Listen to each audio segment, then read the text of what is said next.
Benefit marks the arrival of Jethro Tull's third studio album, which debuted in April 1970.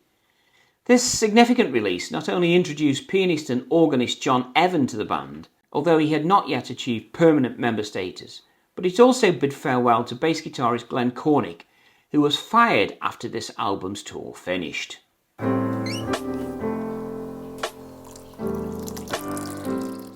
Benefit is a remarkable blend of intricate instrumentation, poetic lyrics and captivating melodies. Released in 1970, it solidified the band's reputation as one of the pioneers of prog rock, so stick around as I delve into the tracks and explore more about the piece.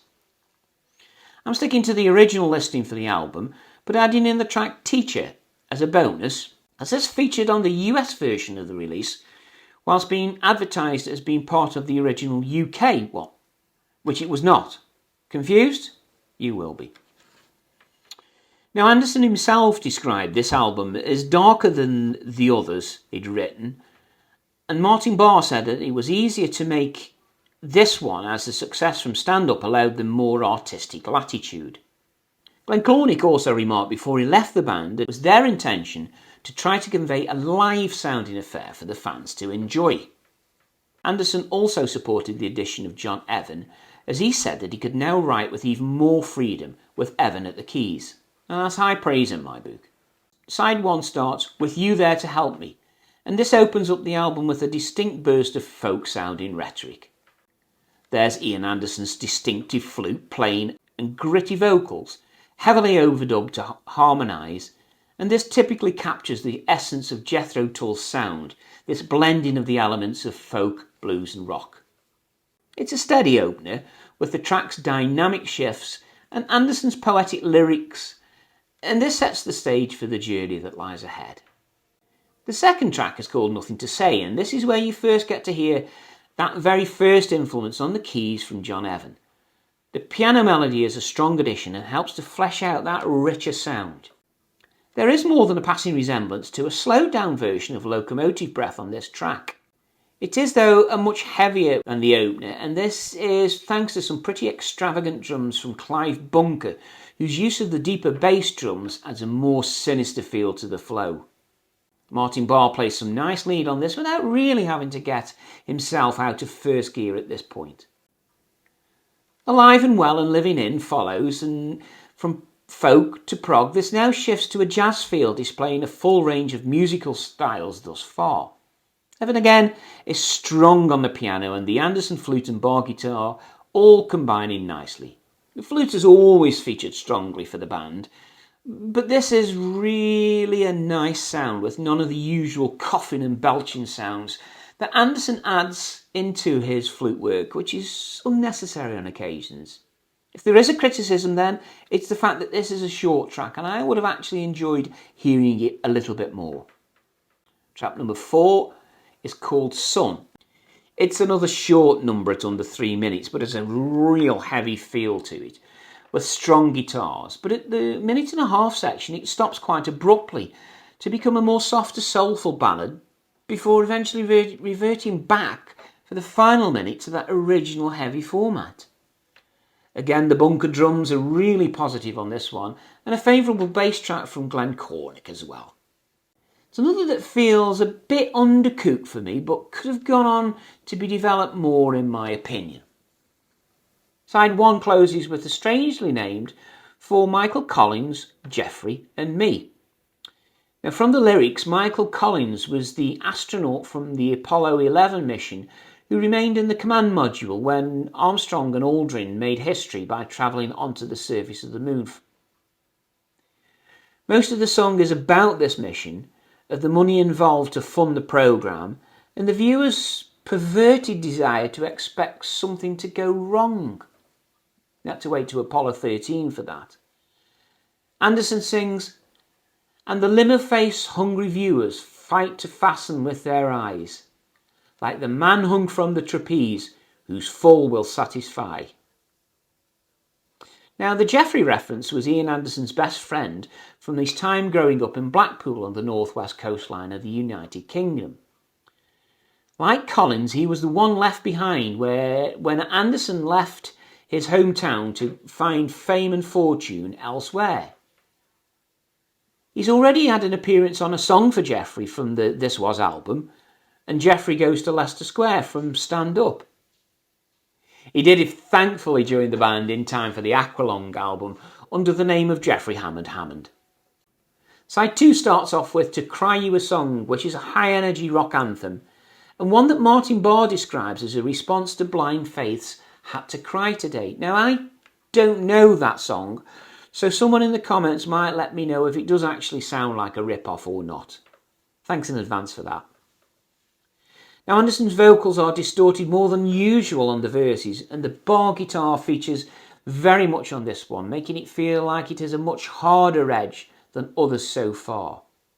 That being said, the quirky but catchy guitar riffs that feature in between each segment and played by both Barr and Anderson on this occasion are addictive, and this is the best song on the album so far for me.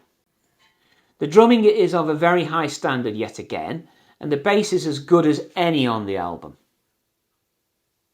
Track 7 is called A Time for Everything. It's a short track, but with lots going on throughout. There are quite lengthy instrumental passages in between the verses in this track, which is weird when you consider the actual shortness of this song. It is a proper prog song though, with most of the instruments just going off to do their own thing. The lyrics see Anderson looking back on his life with an element of regret, it seems, as he sings that there is just no time for everything.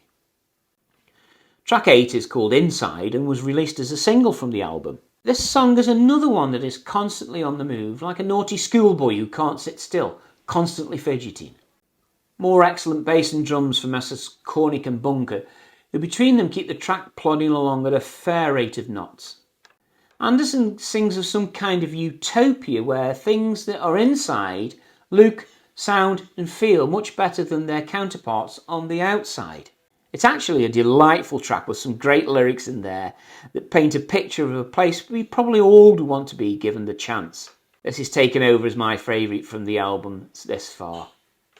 Playing Time is the next track, and it starts off with a real folk opening to it. Mandolin and flute intertwine to dance across the airwaves in a majestic jig. It has a real living as easy feel to it. There is some great Hammond organ going on in the background, and allegedly this was played by Glenn Cornick. There's also some great guitar effects from Martin Barr in that middle instrumental section. The lyrics seem to indicate a step-by-step account of the career of the young Tull band, as Anderson writes of his initial interest in the blues before finding other colours that were available, i.e. other genres, and of trying hard to reach people by playing what must be played, what must be sung. Next track is Cecicity, You're a Woman. Now this tells the tale of an ordinary male with not much money who takes a fancy to a prosperous woman. Now possibly inspired by the film The Graduate for the overall idea on this one, I don't know. Anderson described the term society as a play on words, as an invented term that describes a prudish and snobbish persona, often a name befitting a privileged young woman. Musically, the track starts off with church organ sounds, with Anderson delivering the lyrics to just an acoustic guitar. However, once the chorus comes round, it's delivered with organ back and toe for a full sound. Now, this is a dull song and the worst on the album for me, despite the attempts at social commentary, and it was a poor end to the album. The other track, non-track from the album, is called Teacher, and this is the version with the flute in it. Apparently there was a version without the flute. Now, after the disappointment of the last track, this one is a real cracker and so representative of early Jethro Tull.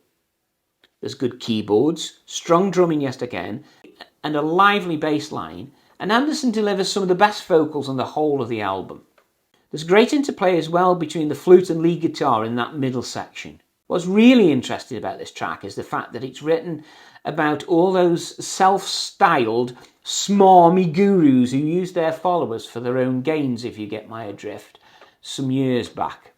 It's a great subject though, and I can identify with the character in this song all too well. The cover art for the album was co-created by Ryan O'Loughlin and album executive producer Terry Ellis, who incidentally co-founded the exceptional music company Chrysalis.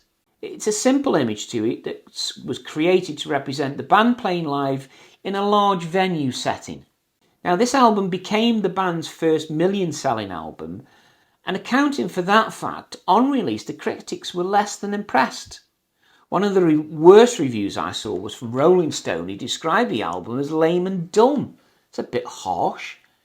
Now, while some critics might not have been impressed, generally Tull fans have stayed loyal to the album, and later reviews have certainly been more favourable. The album fared well in the charts, number 3 in the UK, number 11 in the US, and it made the top 10 in the majority of Europe. Now, I like the album, some very good tracks on it, with just that one dud, Sosita, You're a Woman. It's 42 minutes of enjoyable music that pleases more than anything else, and is an album that I hope you have enjoyed in the past, or maybe this review will prompt you to get the album. That being said, there is a link in the description of where to buy the album, and following those links will generate a small commission for the channel at no extra cost to your good selves. Let me know if you enjoyed the review. A like or a comment lets me know that you did. If you are a fan of Jethro Tull, and why wouldn't you be, then the video for you on screen now will be a perfect fit, as it's for their latest album.